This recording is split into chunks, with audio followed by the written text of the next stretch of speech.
first thing I want you to do is to recall 3 things that you did before you came here. I bet you'll say some things like, I got off my bed, made me a toast, and watched the TV for a while. Well, the reason I'm asking you this is to highlight the importance of energy used in our everyday lives. Well, what do you mean? Won't we ever make it without energy? I don't want to ruin it for you, but during this 21st century, this lifestyle, entertainments, and even if we imagine a simple model of a light bulb, we're in deep need for energy, so we must be concerned about it.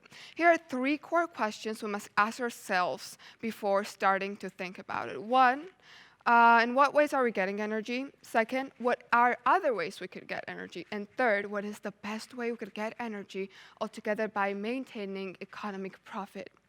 Well, let's move on.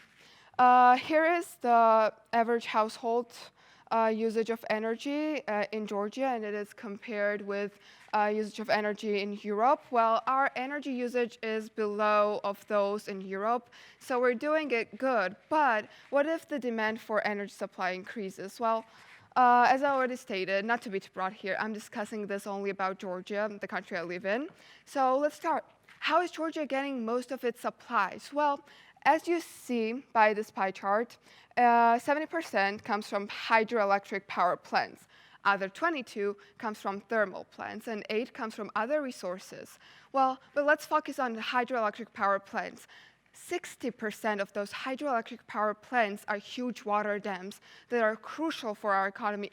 Oh, and I forgot to tell you that 99% of gas is imported in our country, which is so bad. Well, I'll explain why. What if those countries cut us and don't give us gas anymore? Will we freeze and get cold? Maybe. But let's move on. What are bad sides of having such hydroelectric power plants and thermal plants and not other renewable energy types? Well, it harms environment very bad. Well, actually, it harms our biodiversity because lots of species of fishes are caused to extinct. And this is very bad for Georgia, the country full of biodiversity. We don't want to lose that, right? Well, let's move on. Another example, another problem is social reallocation. What do I mean by social reallocation? Well, people are forced to move from their homelands to other places just because some fancy Thai businessman wants to build their dam. Well, is that fair? I don't think so. One more time, I'm discussing this about Georgia only, and this is very often occurring problem in my country. Well, if you don't believe me, example of this is building of a Hudoni Dam, which caused 2,000 to 2,500 people to reallocate.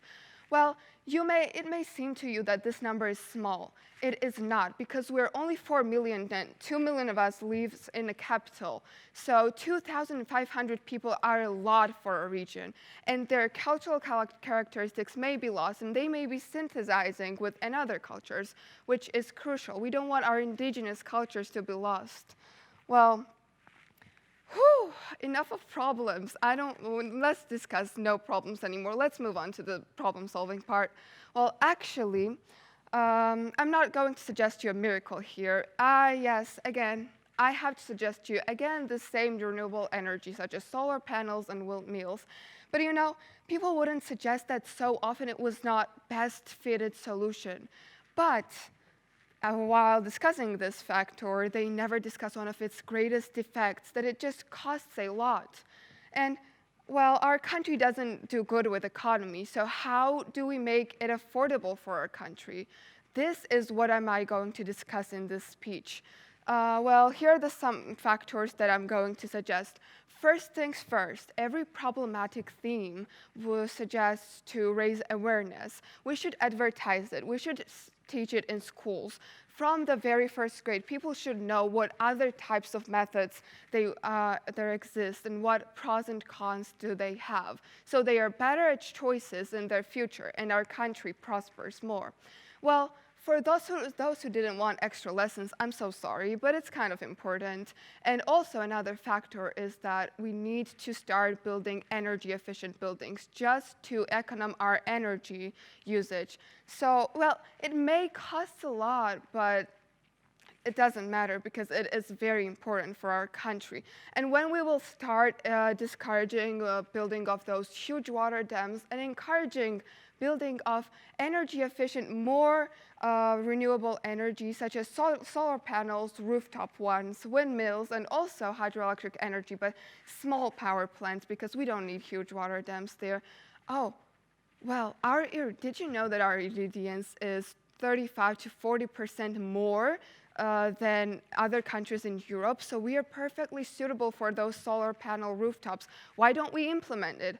Well, government needs to encourage those businesses who start implementing those methods in our country.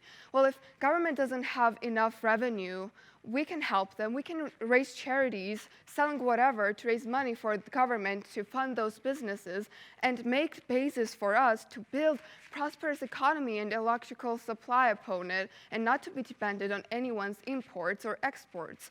Well, then we will need to do all of this, and I'm going to tell you what will be the results. What will be the results? Well, if we start implementing in those measures, well, it may seem to cost a lot, and it does, but if we take our time and if we do everything and follow this plan, I guarantee you that we will have amazing results. Our economy will prosper a lot. Our environment will be amazing. Our society will be full of indigenous cultures. So why hesitate? Let's stand together. Let's be friendlier. Let's make our country full of indigenous cultures, environmentally friendlier. Let's make it amazing.